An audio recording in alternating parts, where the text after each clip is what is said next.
Boa noite, pessoal. Tudo bem? Boa noite, Sérgio. Boa noite, Hélio. Tudo bem, Sérgio? Ótimo. E você? Também. Que Fico bom. muito feliz em recebê-lo aqui.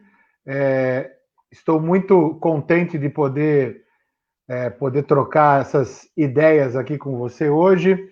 O Observatório do Machismo, eu, em nome do Observatório do Machismo, só tenho a agradecer a sua disponibilidade.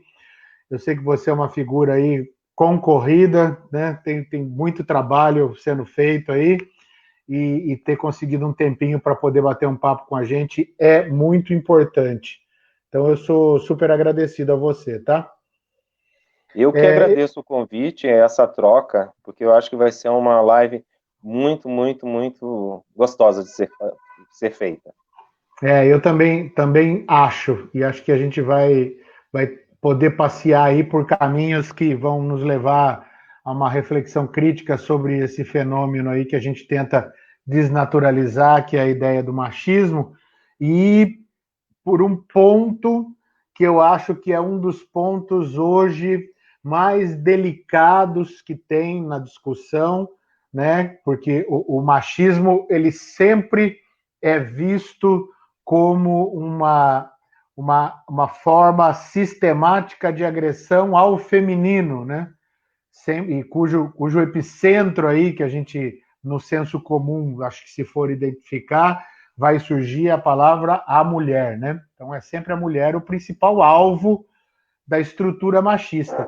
E hoje a gente vai trabalhar um pouco essa questão de que o homem também sofre as consequências dessa estrutura do machismo e o homem que é autor de violência também é parte do sistema de opressão, né? Ele não é um indivíduo que apenas cometeu uma violência, ele também faz parte. Esse ser humano, por pior que seja a agressão que ele faça, ele também é um ser humano envolvido na questão e precisa é, ser estudado, precisa ser acolhido, precisa ser trabalhado, precisa ser orientado, e acho que o trabalho que você faz é fantástico nessa direção. Então eu queria que você falasse para a gente um pouquinho a respeito aí de quem é você, do trabalho que você tem feito, para a gente. Eu vou te interrompendo de vez em quando. Por favor. Beleza. Bom, eu sou o Sérgio Barbosa, sou um candango, sou pai de 3 crianças, marmanjos quase, né? Todos eles. Sou um investigador, por isso escolhi a filosofia como uma profissão, sou professor de filosofia no ensino superior. Diferentemente do ministro, fui pago sim com verbas públicas, principalmente para fazer com que esse país pudesse refletir, pensar, né? Diferentemente do que ele quer, esse país manipulado, eu faço sim e tenho orgulho de ser filósofo e estar contribuindo para quebrar esse paradigma do machismo que atravessa a nossa sociedade. E eu comecei justamente a trabalhar com essa questão porque isso me incomodava. Me incomodava em que sentido? Eu ser homem, né, dentro de uma construção de identidade Uhum. masculina e de estar sendo avaliado por uma outra mulher simplesmente por ser homem.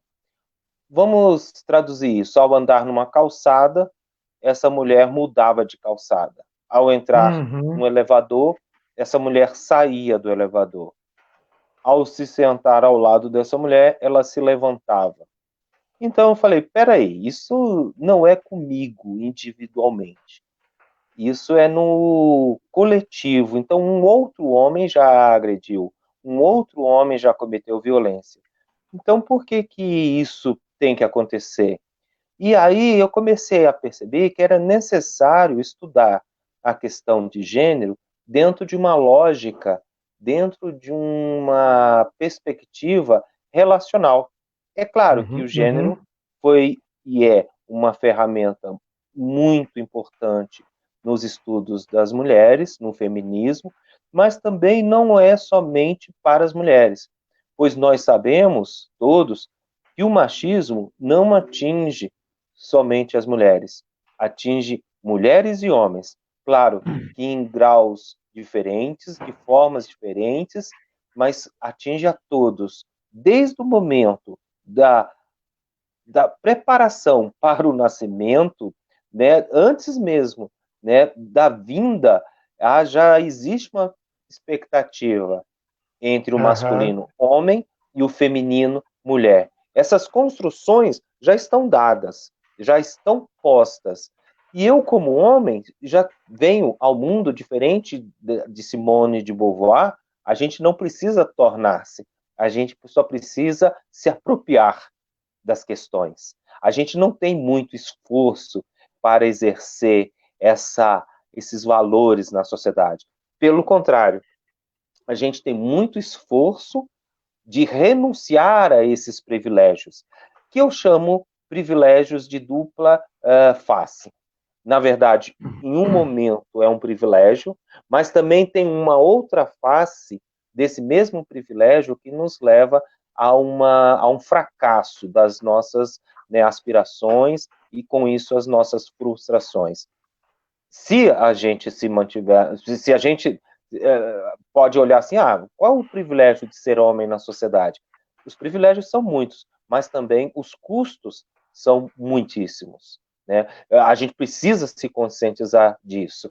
Existem homens que não têm consciência ou não querem ter essa consciência e apenas veem o lado bom desse machismo.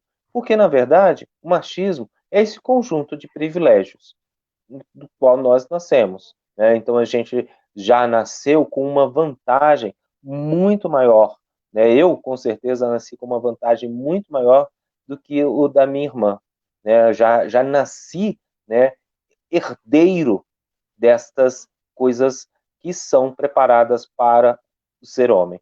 E aí começa, né? O machismo, quando a gente não percebe, ele vai como uma gaiola também prendendo a gente a determinados comportamentos, a determinados padrões, a determinadas formas de vida em que a gente pouco se questiona. Porque, na verdade, a gente tem o controle na mão, a gente tem literalmente o poder de decidir sobre as coisas, né? E, infelizmente, o machismo é isso. Renunciar a esse machismo que é difícil. Posso comentar? Por favor. Bom, primeira questão que eu acho que é muito, muito interessante desse estudo e dessa ação que a gente, vou falar a gente, você e eu estamos fazendo, né?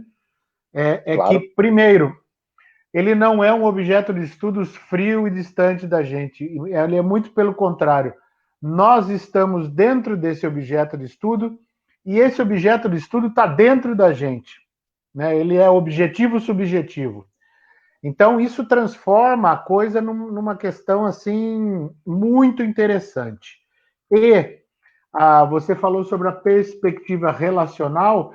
Nossa, eu concordo muito que isso é extremamente necessário que seja posto na ordem do dia para as pessoas poderem refletir, incluindo a perspectiva relacional, para que não haja esse pensamento unilateral.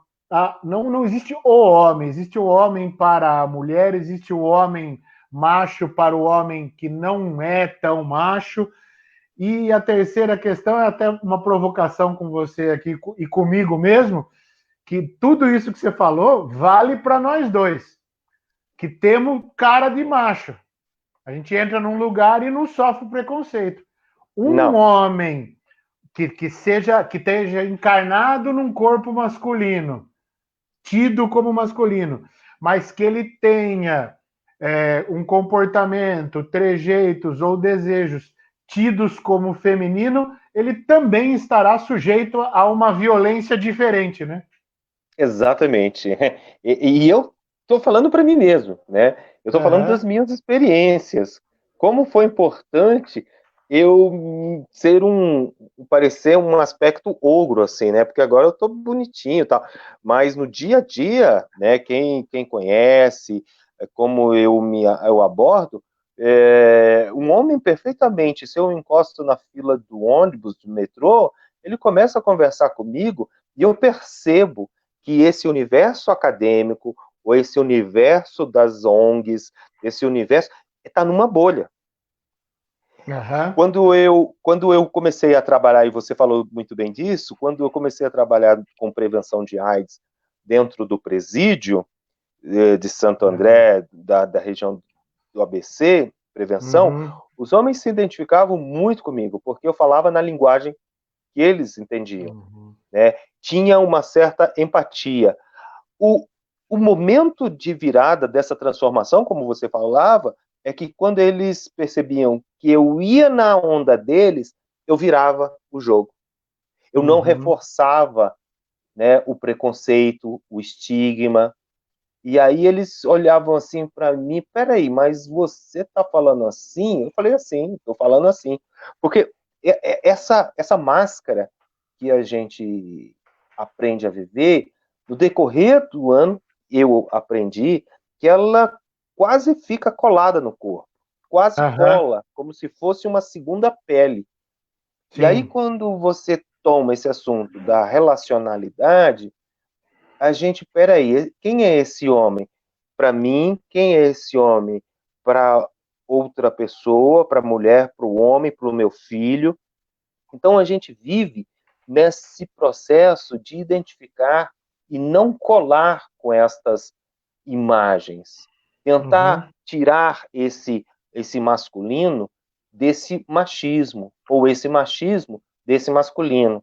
Porque, incrivelmente, né, foi atribuído o masculino já à palavra machista. Será? Será que todo homem que se porta Uhum. dentro de uma sociedade como a nossa, ele é machista? Quais se a gente pudesse falar, existem graus de machismo que a gente pratica e a gente mesmo não percebe, ou a outra perceba? Então, eu me considero todo dia, né? Eu falo assim, quais são as práticas menos machistas que eu vou desenvolver hoje? Quem eu não vou machucar hoje, né? A minha, a outra pessoa, porque a gente acha que machismo é uma coisa monolítica, né? É uma coisa só perfeita, quadrada. E não, existem vários tipos de machismo. Existe um tipo de machismo na sociedade que não causa dor na outra pessoa, causa nele mesmo, causa nele, porque é um machismo tão velado, tão escondido, que esse homem não sente nem a possibilidade de desfazer essa máscara. Vive o tempo todo numa máscara. O machismo, nesse caso que você está falando, como uma estrutura psíquica mesmo, né? E como um mal Exatamente. psíquico, uma dor psíquica que oprime o opressor, né? Porque mantê-lo preso na condição de opressor é agressivo também, né? Exatamente, é isso Porque mesmo. porque esse cara não pode, a mínima manifestação de qualquer sensibilidade, os pares virão e vão trazer ele violentamente para. Sim, Não, você tem que se manter macho, né? exato.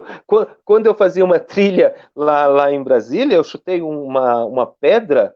Nossa, doeu, eu chorei, chorei. Aí o cara falou: que você tá chorando? Eu falei: eu chorei porque eu não sou Arnold Schwarzenegger, eu não sou Van Damme. Cara, É, tá doendo. E aí a gente foi para debaixo de uma árvore, nós conversamos sobre o choro, mano, sobre o que é que chorar. legal, que O outro legal. só chora quando o filho nasce, ou quando o time ganha, ou quando o time perde, ou quando enche a cara, ou quando faz alguma coisa. Eu chorei de dor, mostrando, né, que é possível falar dessa dor, desse lugar de dor, né? Depois tudo bem, passou a dor, eu tirei o tênis, tirei a meia veio a unha junto, né?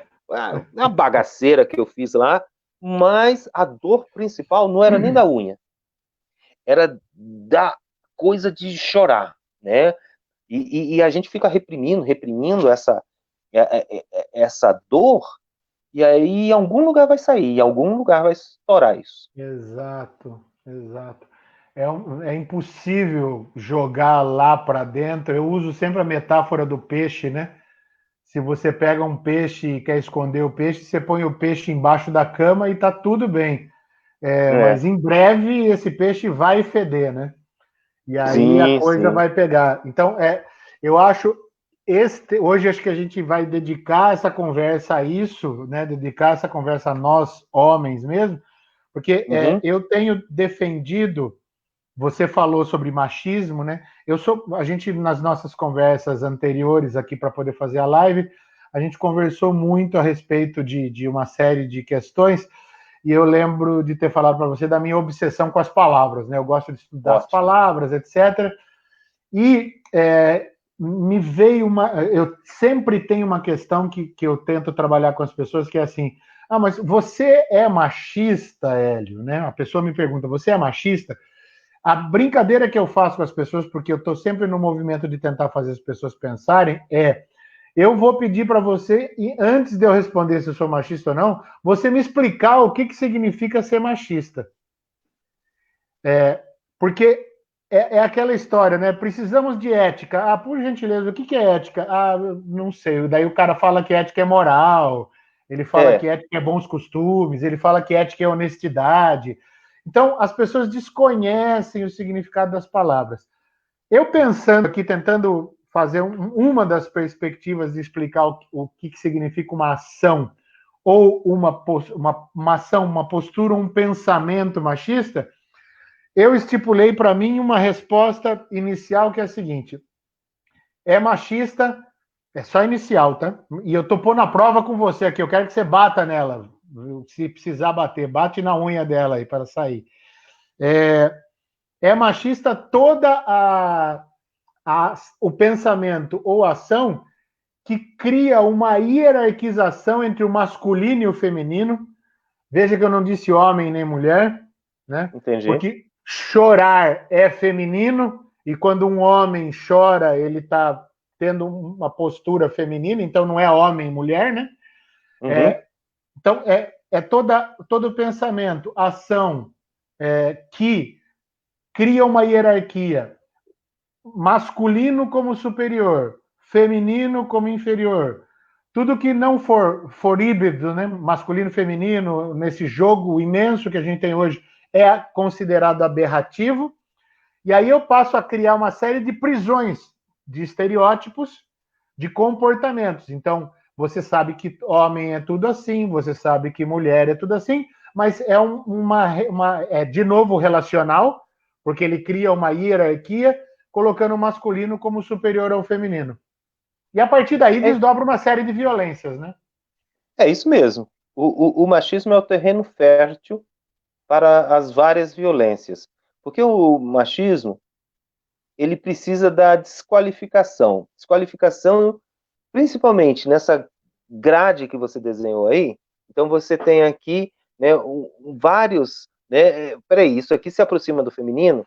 Isso aqui faz parte um pouquinho do feminino? Já saiu do raio de ação do masculino? Então, você tem uma grade, né, uma régua em que determinados comportamentos masculinos são valorizados, né, e determinados comportamentos femininos são desvalorizados, não tenha dúvida.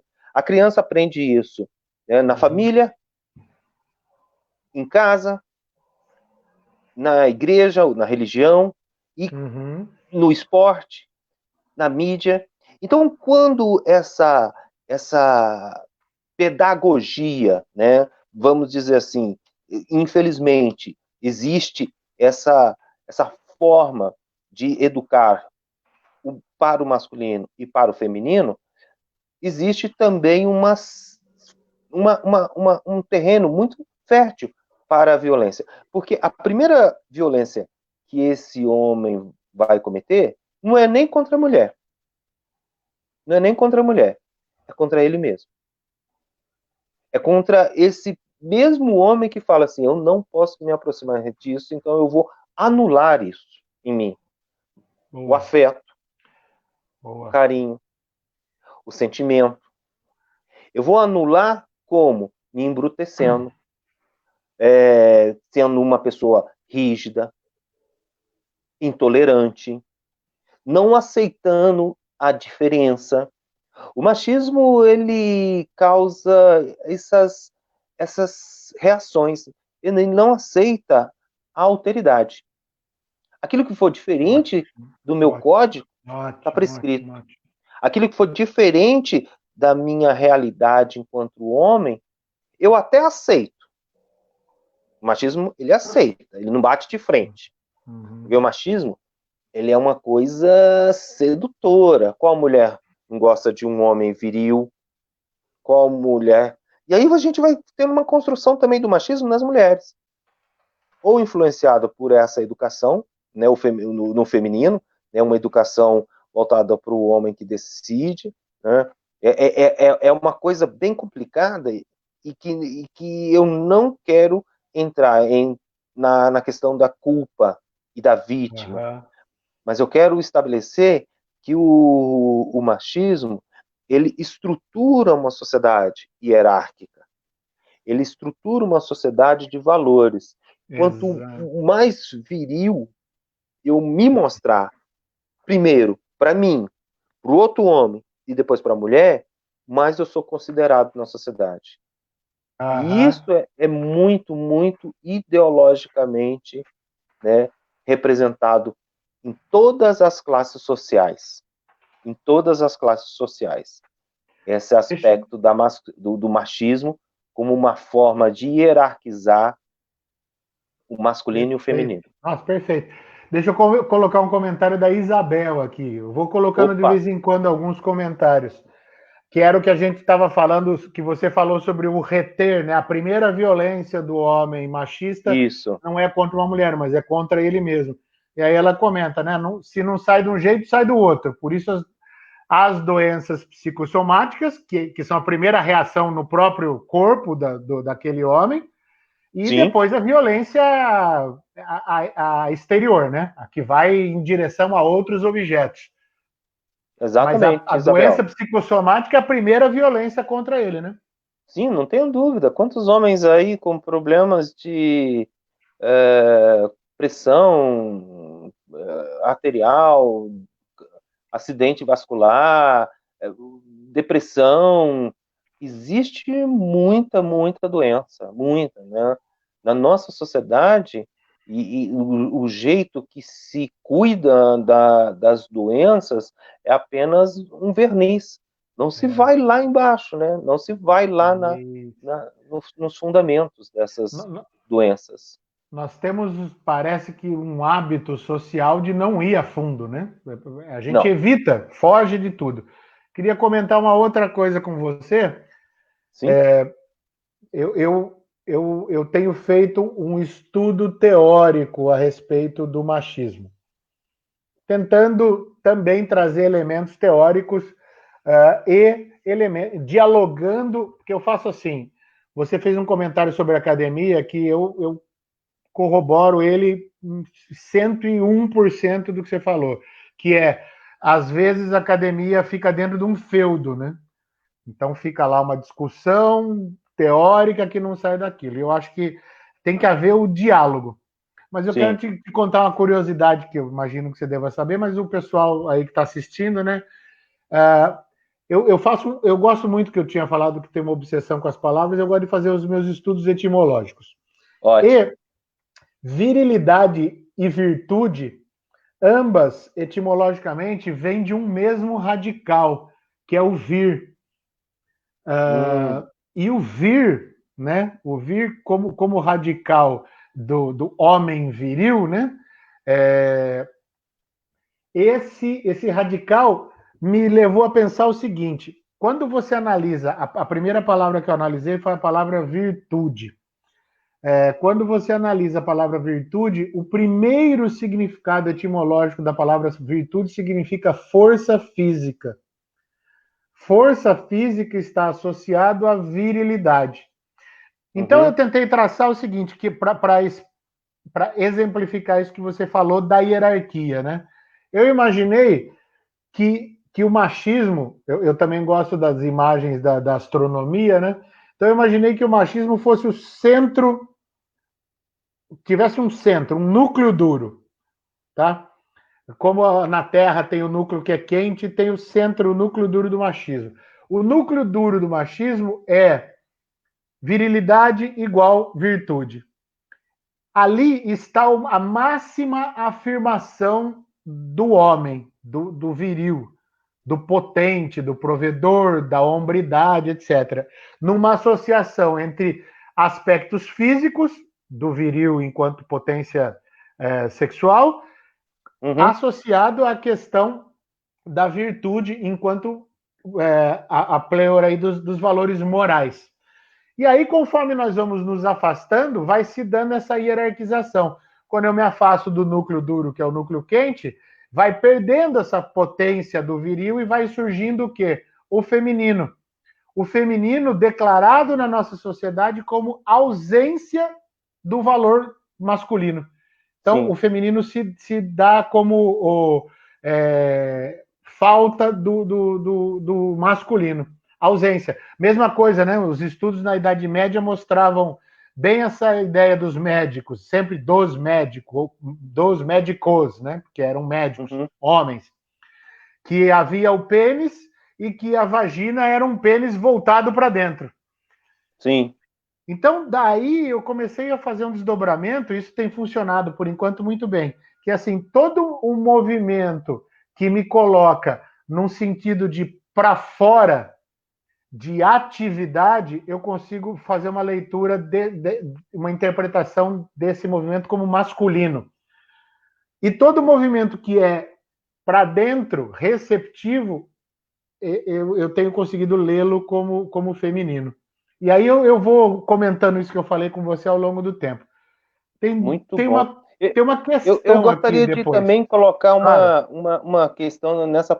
A palavra vir também, de virtude, virilidade, quando você passa um pouquinho da letra R de vir, ela se torna vis, né? E é a mesma origem da palavra violência, só que é uma força em demasia, é uma força além do... Porque virtude todos, né, temos, virilidade todo mundo tem, mas quando ela deixa de servir, ela é servis, ela se torna violenta. Ela se torna um pouquinho a mais, né? Então, por exemplo, na educação na paideia lá grega, né? O ato de falar é um ato vir. Agora, um ato de bater é um ato vis, de punir, né? Você pode punir, sim, de uma coisa como fala-se entre umas palavras. Agora, quando você passa, aí é vir, aí é violência. É engraçado, né? Você tem a medida da palavra. Que interessante. Tem duas perguntas aqui para você. Ótimo.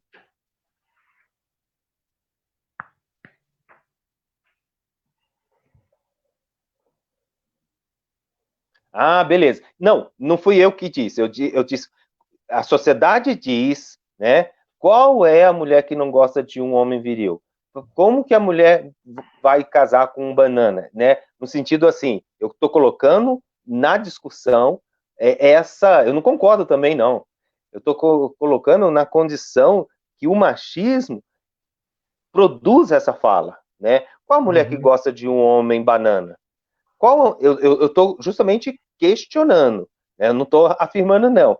Né? A sociedade impõe assim, aquela ali, coitada, casou com um homem que não vai para frente, aquela ali, né, escolheu mal o marido. É nesse sentido, a sociedade impõe que o homem seja viril e que a mulher escolha um homem que vai dar certo na vida. Né? Não tô reforçando, não. Não. Legal. Agora tem uma outra questão aqui, da Laura, que eu quero que você fale, não sei se você viu, mas eu quero comentar uma coisa. O que os senhores acham dos filmes que romantizam o machismo, como, por exemplo, um filme muito falado nas redes sociais essa semana, 365 Dias. Você viu? Eu ainda não, tá na fila da lista favoritos, mas ainda não cheguei lá. Ele é o Então, terceiro ou quarto filme. antes eu vou, Laura, fazer uma pequena brincadeira aqui. O 365 Dias é um filme dificílimo de assistir porque ele é péssimo. Aquele ator, ele é péssimo. Eu brinquei com um amigo meu hoje que ele tá ali disputando com quem é mais velho vai lembrar o Cigano Igor da novela da Dara, sabe? É um negócio Nossa, nesse sentido, péssimo. é? Ah, Para mim, ele é pior do que o 50 Tons de Cinza. nossa. A Laura respondeu aqui que ele é gato. Olha, Laura, eu não pegaria um gato daquele de jeito nenhum, porque ele é péssimo. Num conceito de gato de 0 a 10, ele é um gato morto. Meu Estou tudo Deus. brincando aqui, mas ele é assim, eu estou falando sobre a interpretação dele, tá? Brincando aqui com a interpretação. Tá. A Isabel, ela comentou, mexe com o imaginário feminino. Mexe. Isabel, mexe, talvez mexa, mas eu não sei, eu vou olhar agora com o meu lado feminino. Sigo dizendo, para o meu lado feminino, aquele cara é péssimo, ele é um péssimo ator.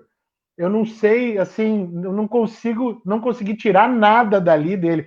Tem um corpão, tem músculo, tem peito peludo, tem todo o estereótipo do super macho, mas vem com todos os problemas do super macho. Ele é um péssimo, assim, mas é minha opinião. Acho que não é péssimo em comparação com a atuação, Kelly. A Kelly perguntando: péssimo para quem? Péssimo comparado ao quê? Péssimo comparado aos bons atores que fizeram filmes muito legais e que fizeram grandes papéis de homens também. É, Isabel, acredite, não é inveja. Fala. eu não posso falar do filme, mas eu posso falar, por exemplo, dos desenhos infantis das princesas que apresentam sempre um príncipe salvador da situação mais crítica, né? Ela passa por um perrengue danado, os desenhos todo, aí parece no fim um príncipe. Então tem um machismo aí muito contundente. Novelas, por exemplo, sempre novelas, né? E é uma, uma forma da população brasileira, né, assistir. Agora não, agora está tendo quem tem acesso à internet, Netflix, essas outras coisas, mas ainda a novela alcança uma grande população no Brasil e elas formam, sim, entre aspas, um machismo mais polite, um machismo mais delicado, mas é o machismo, né? Porque no final da conta, né, no final é um cartão de juros internacional. O machismo ele vem perdendo suas presas, mas não deixou de ter garras. Infelizmente, né, o machismo ele se reproduz na sociedade de uma forma muito sutil, né, colocando determinadas condições para as mulheres, né, primeiro, uma não criar a tal da sororidade, né, mas a crise do masculino, a crise do homem, e em nenhum momento eu vejo assim homens saindo à rua, né, pedindo renúncia dos seus direitos. As mulheres, sim, têm feito caminhadas, né? Dia da Mulher, caminhada protesto, as mulheres contra Bolsonaro, as mulheres se posicionando na sociedade. O masculino ainda está muito longe, né, de renunciar e é reproduzido, né, de uma forma romanceada, de uma forma sedutora, na mídia, no cinema, na televisão.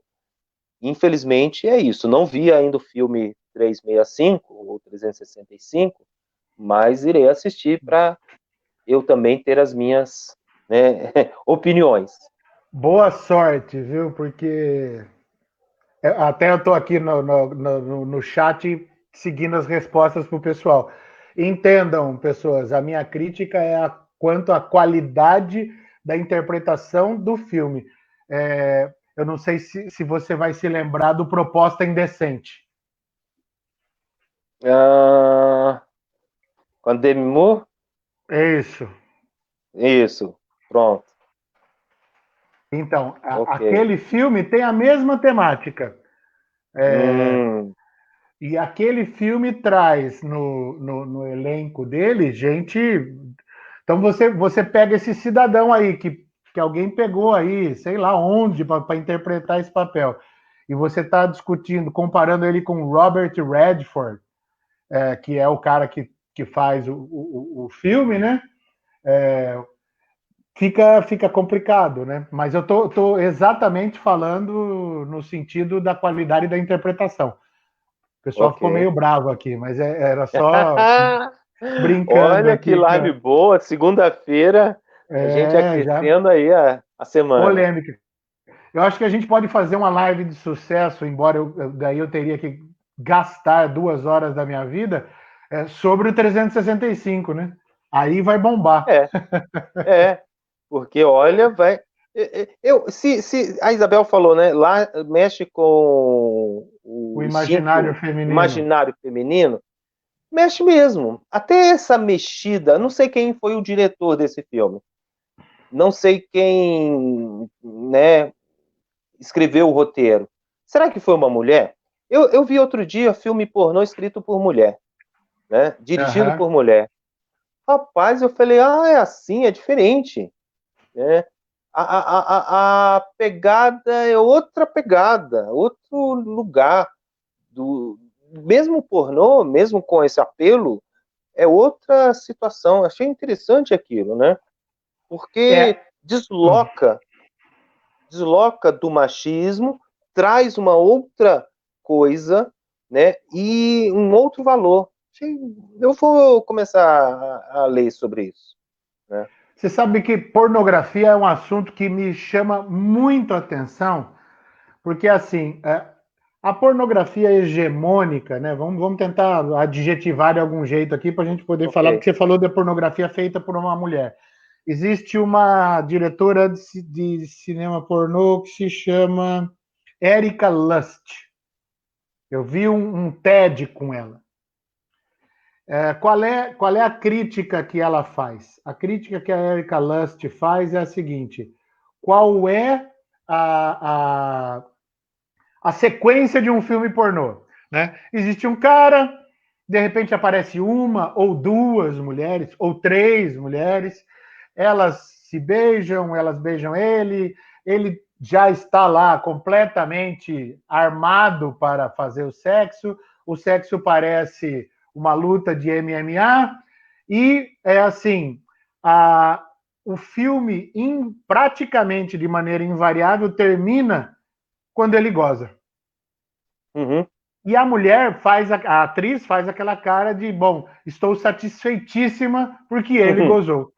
Então, o que gira, a pornografia gira em torno da afirmação da virtude e virilidade e do feminino girando em torno da satisfação dessa virilidade, né?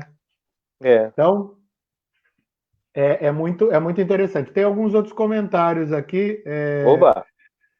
Mas as violências presentes no filme, tiramos a interpretação, a sutileza da violência psicológica, são as mesmas que conduzem no dia a dia. Exato. Quer falar? A Kelly, é isso mesmo, Kelly. No dia a dia elas estão bem mais, né, visíveis do que no cinema. No dia a dia é muito mais. Quando uma determinada mulher, ao descer do ônibus, ela é olhada de cima e embaixo e ela é dada nota. O cara já tem um valor, né? Eu posso Isso. descer qualquer hora, ninguém, né? A não ser se Deus me. O assaltante não vai olhar para mim como uma questão de gênero, mas sim como uma pessoa que pode ser assaltado, não. Mas uma mulher é uma questão de gênero. Quando termina o horário de trabalho, aquela mulher sai na rua, ela não é mais chefe de ninguém. Ela é apenas Aham. uma mulher. O homem não. É interessante isso. O homem continua tendo um determinado poder. E esse dia a dia marca, né, a sutileza de uma violência psicológica. porque vai minando a fortaleza interna, minando, né? Vai arrasando, né? Paulatinamente, né, a resistência. E aí vai chegar uma hora que essa mulher vai diminuir o interesse em estudar, diminuir o interesse em ter amizade, ela vai viver cada vez mais como uma ostra, se fechando. É assim que eu vejo, é assim que os homens, né, que eu trabalho, vão falando que antes dessa violência física, a psicológica, eu percebo que a violência é no dia a dia, conta-gotas, com efeito devastador. É. E acho que isso que a Kelly fala, né? As violências presentes no filme, tirando, óbvio, a péssima, não é a interpretação, é a péssima interpretação do Michele Morrone, que é o ator, é, eu acho que é importante, porque aí mesmo aquilo que eu falei do outro filme lá, o Proposta Proposta. Indecente, é a romantização, que é o início dessa nossa conversa, da violência contra a mulher. Porque é uma dinâmica de filme que coloca a mulher como objeto de algum homem. É os 50 tons de cinza, embora um argumento que usam contra isso não, aquilo foi consensual, ela assinou o contrato, ela estava afim. Mas eu não sei até que ponto da profundeza da subjetividade as pessoas estão afim das coisas que elas estão fazendo. Até que ponto essa construção não é tão profunda que você não sabe mais o que é o que você não quer. E aí esses filmes, eles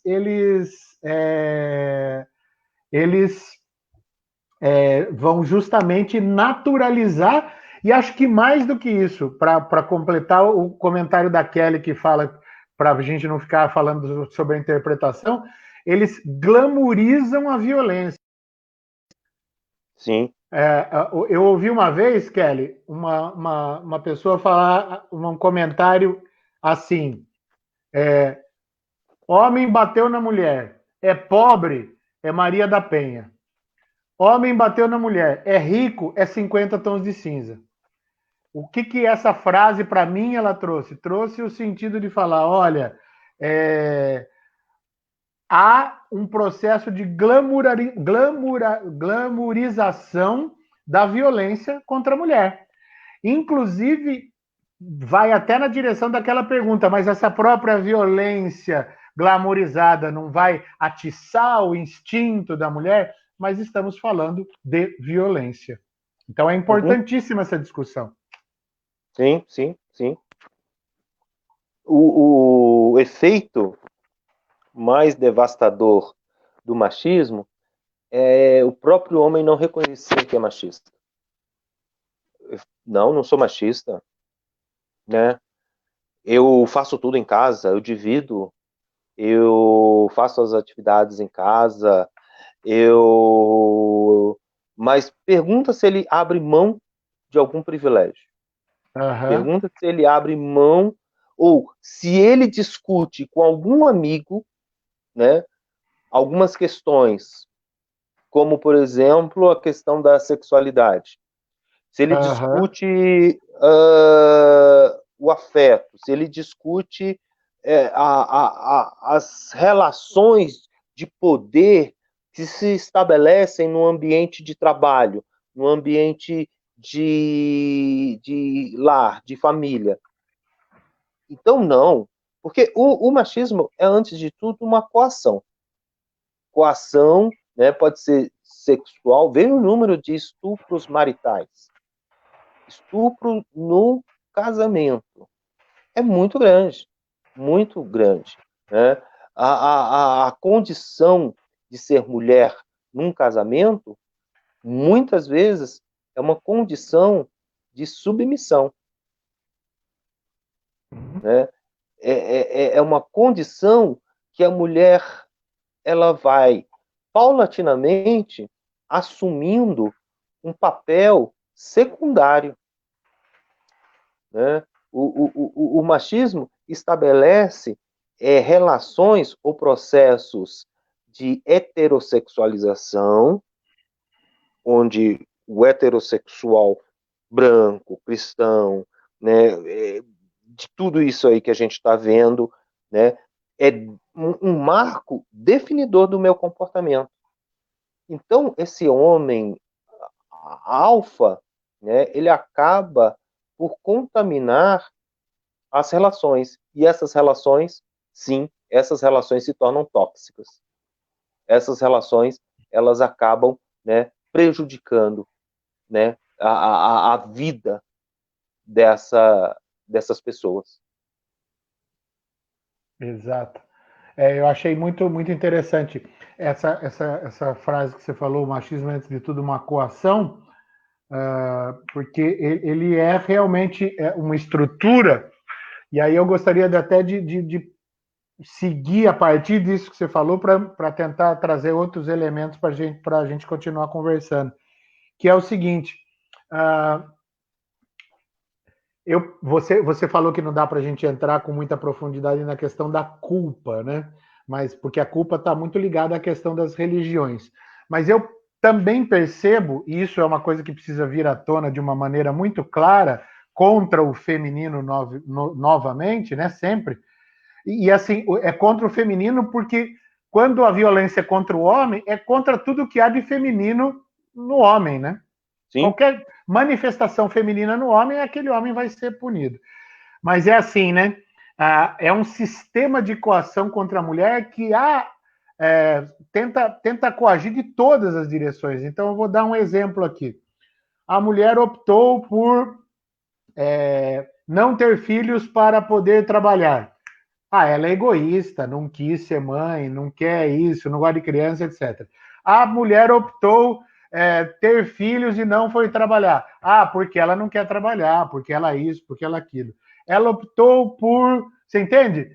Qualquer opção, por qualquer lado que a mulher faça, vem alguém e vem alguma forma de controle. Eu vi uma foto de uma mulher casando. Isso estava no Facebook de uma outra mulher. Era uma foto de uma mulher casando e a mulher era mais obesa e ela estava com um vestido que tinha uma alcinha e ela tinha bastante seio e ela estava com um vestido que aparecia muito o seio dela, era branco, prateado, mas ela estava muito à vontade no casamento dela. E a lista de comentários ao lado dessa imagem da mulher que casou como quis era de comentários do tipo ridícula, o que ela está pensando, onde estão os valores, etc. Mas todos vindos de mulheres. Então, a coação do machismo não está instalada em corpos masculinos só, né? Ela está instalada nos sócios inteiros. sim. Infelizmente, o machismo é como um rizoma, né? Ele está na sociedade, né, pulverizado. A questão é quem produz e quem reproduz o machismo. Quem legitima e quem repassa o machismo. Interessante isso. As mulheres educam os filhos, então elas são as culpadas. Wait, muita calma nessa hora, muita calma. O que Claro. elas estão passando é apenas uma reprodução daquele ethos, daquele lugar social que esta mulher e esta criança estão vivendo. Então, não é que ela está criando uma criança machista, um menino ou uma menina. Ela está reproduzindo, de uma certa forma, como se fosse natural, esse lugar do menino, né, do azul, e essa menina do rosa. Então, ela está já recriando,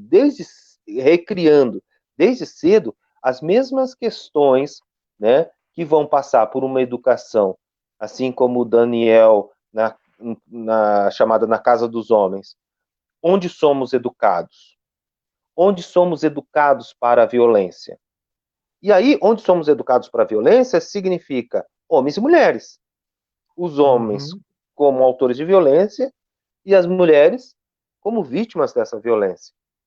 Né? Uhum. É a mesma educação, infelizmente. Por quê? Nos pátios, Você observa os parques, agora não porque estão fechados. Quais as brincadeiras dos meninos, quais as brincadeiras das meninas? Uhum. Quais as profissões femininas, quais as profissões masculinas? Como se constrói esses valores? O masculino sempre tem que ter honra, já que assistimos filmes romanceados, vejam os filmes que trazem a temática da honra, da coragem, do Uhum. heroísmo. A Mulher Maravilha, que legal, mas o que é a Mulher Maravilha dentro da Liga da Justiça? Uhum. X-Men, a Tempestade e a outra lá, que se veste de azul. O que Uhum. é ela dentro dos X-Men? Né? É, Ainda elas, para serem reconhecidas, elas têm que assumir valores masculinos. masculinos. Não tem como. E o X-Men, isso é só minha leitura, tá? Sim, É uma impressão minha. Mas o X-Men gira todo em torno do hipermasculino que é o Wolverine. sim. Ele é sempre a personagem central das tramas, né? E ele é a hipermasculinidade posta, né? Ele é o próprio animal. Nenhum, por exemplo, o Ciclope é o bom moço, É o bom moço. que é diferente do Wolverine. O Wolverine Muito. ele é o cara, porque É o cara. ele é o virilidade. É, É o cara que tem que ser batido. e que a virtude dele está muito associada à virilidade dele. A questão Quando mesmo. aquilo sai assim, vlam, aquilo é o quê? O que você acha? O que é aquele negócio ali? É isso Né? aí. Que é aquilo ali? É o que eu falo, né? Meu caro. Deixa eu te contar um segredo aqui. Já Diga. estamos a 53 minutos de conversa. Ah, verdade? É verdade, é verdade. Meu Deus do Fico, céu. fico feliz. Sempre que eu Muito, anuncio isso, a gente tem. Hoje a conversa tá muito acalorada aqui, tá bem legal. muito bom isso aí. E porque tem muita coisa, né? A gente tem muita coisa. Sim, sim. Eu queria falar um pouco também, pedir para você comentar, que você falou do estupro marital, né? E a Kelly, ela até se posicionou aqui, a Kelly Garcia. Mas eu queria falar sobre uma questão do estupro marital, uma questão mais conceitual, da qual o estupro marital é uma manifestação. Eu quero que você comente o seguinte: qual é a necessidade de se nomear as violências? Então, eu vou te pôr o meu ponto de vista para você também criticar e seguir dele. O ato do sexo não consentido do esposo com a esposa, que o esposo chega de sexta-noite, tá lá, chegou já, tomou uma no happy hour, tá meio alto, chega em casa, ele quer fazer sexo. A mulher dele não tá afim, porque ela tem o direito de não estar afim, mas ele fez o sexo com ela porque é a esposa dele. Leia-se propriedade. Nesta leitura machista, diga-se de passagem. Quando a gente vira e fala assim, não, gente, este ato de um esposo levar a esposa ao sexo sem o consentimento dela, ou mediante o convencimento, né? Cansa a mulher de tanto ficar falando e ela vai lá transar com ele para se livrar dele ficar falando, qualquer forma que seja violenta, né? Quando a gente nomeia isso, eu percebo dois fatores. A pessoa que é vítima disso, ela passa a dizer: opa, isso é uma violência. Porque antes ela só sentia o mal-estar, ela não sabia o que era, pô, não gosto disso, mas sou mulher do cara, então é assim que funciona. Quando eu nomeio, essa pessoa pode dizer: opa, isso é uma violência, eu não quero mais. E ela pode se juntar. A Isabel comentou aqui: não é não, né? Que é aquela campanha. Não Mas é eu acho não. que também no caso dos homens, E aí entra de novo a questão das rodas de reflexão, aí, dos rodas de diálogo e reflexão, que é também quando um homem fica sabendo, olha, meu amigo, quando você chega em casa e pega a sua mulher à força, ela não é sua propriedade, isso se chama estupro marital. Não pode, de alguma forma, ajudar o agressor a entender que naquele momento ele está sendo agressivo e rever suas posições? Então, Ótimo. sobre Nossa, nomear as violências. nós temos o quê? 2, 3 minutos? Não, podemos ir em paz. Tá. Olha, o machismo, ele constrói impérios. Impérios e a gente só consegue desconstruir esses impérios a partir de uma classificação desses nomes. E aí eu estou me lembrando, talvez, de Michel Foucault no livro Palavras e as As Coisas, coisas. né? As Isso, palavras e as coisas. francês, Palavras e as Choses. Isso. E aí, o que que acontece? Qual a necessidade de nomear? Se você não tem a nomeação, e aí é um aspecto mais filosófico que eu estou falando, como que a gente vai identificar?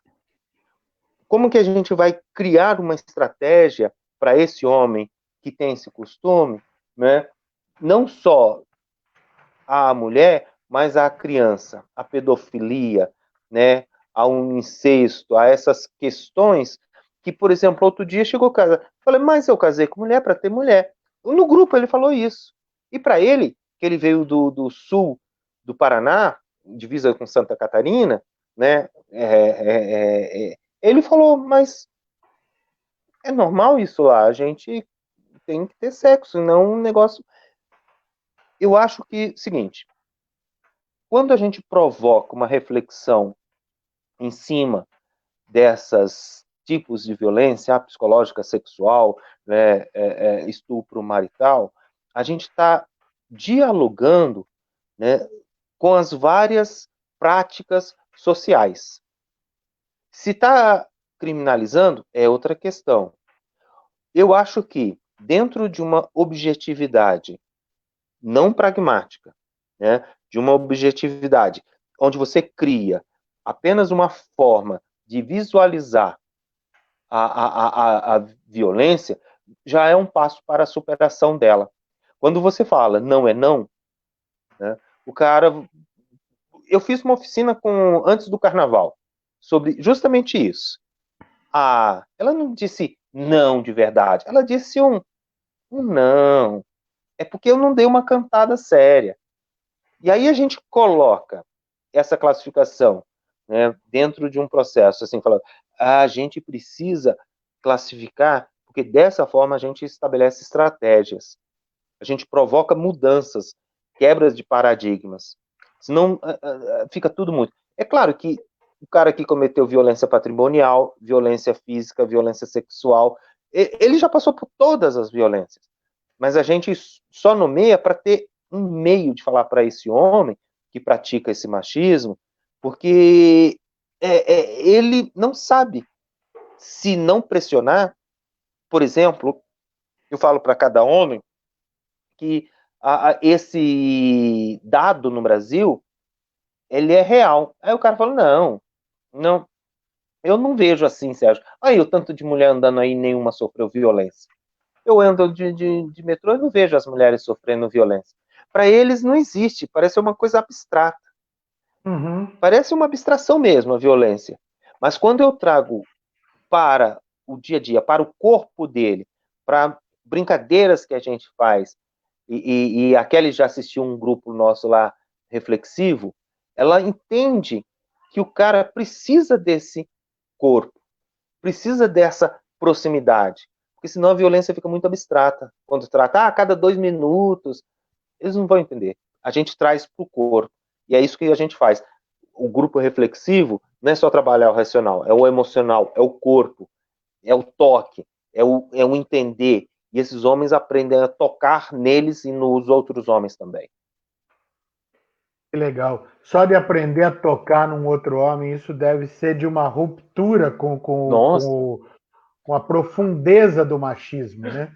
Você sabe que a gente conversou aqui com a juíza da Vara da Violência Doméstica de Ribeirão Preto. doutora Uau! Carolina Gama. E tinha um dos oficiais de justiça, ou eu acho que era um assistente social que estava assistindo. E ele trouxe um dado sobre a questão da higiene íntima masculina.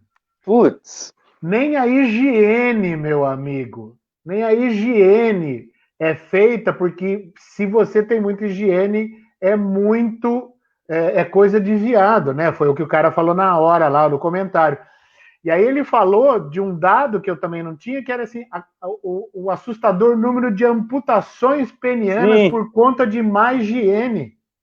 eu já li isso também. O trabalho do Rodrigo Pierucci, aqui da Faculdade de Medicina da USP. Que Falta loucura, de não? higiene, falta de lavar, puxar o prepúcio, se tem, e tirar E lavar. e lavar. É isso. Rapaz, eu achei assim muito, muito forte, muito forte. Bom, tem um Bom, pedido aqui, e tem. eu normalmente não tenho deixado Uau! passar muito, mas fica aí esse como último pedido para a gente falar. Deu 1 hora aqui. Tá. Tecnicamente falando, não tem nada, mas eu sei que a gente tem horários aí, quer descansar também, e o Não, pessoal e não tem fica compromissos muito. ainda, por exemplo, de botar, de jantar. Olha, o pedófilo foi a Valesca Lesca. Eu sumiu já o nome Angela, dela. Angela Ângela. Stoffer. Ótimo. Ângela. O pedófilo, Ângela, nos grupos reflexivos, eles não aparecem, né? Assim como pedófilos. Eles aparecem como autores de violência contra a mulher.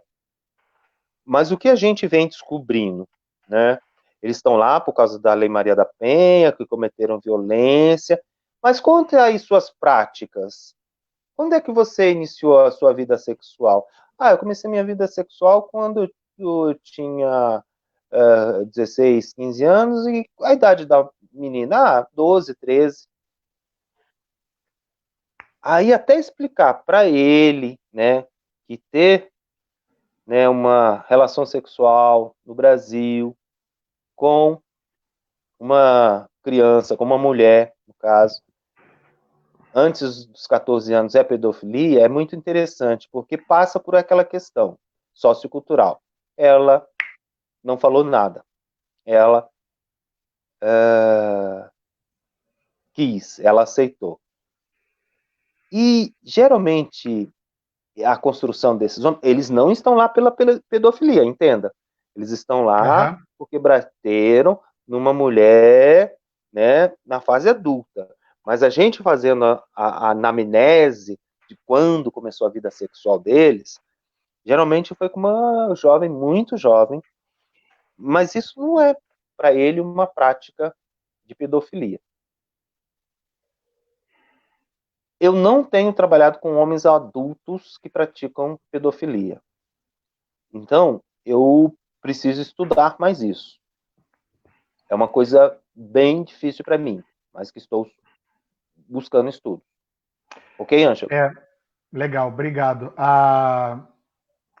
É um tema, né, dos mais, acho que, pesados aí, e tem uma outra questão que daria facilmente mais 1 hora de conversa só esse tema, né?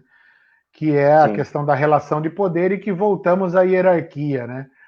exatamente. O homem construído como sendo o proprietário de todas as outras coisas. Eu tô terminando a edição do meu livro que estuda o turismo, e Sim, a minha tese de doutorado, ela defendi em 2013, ela fala sobre o turismo, e eu faço uma leitura bastante crítica do turismo, e eu falo do turismo como um movimento de neocolonialismo.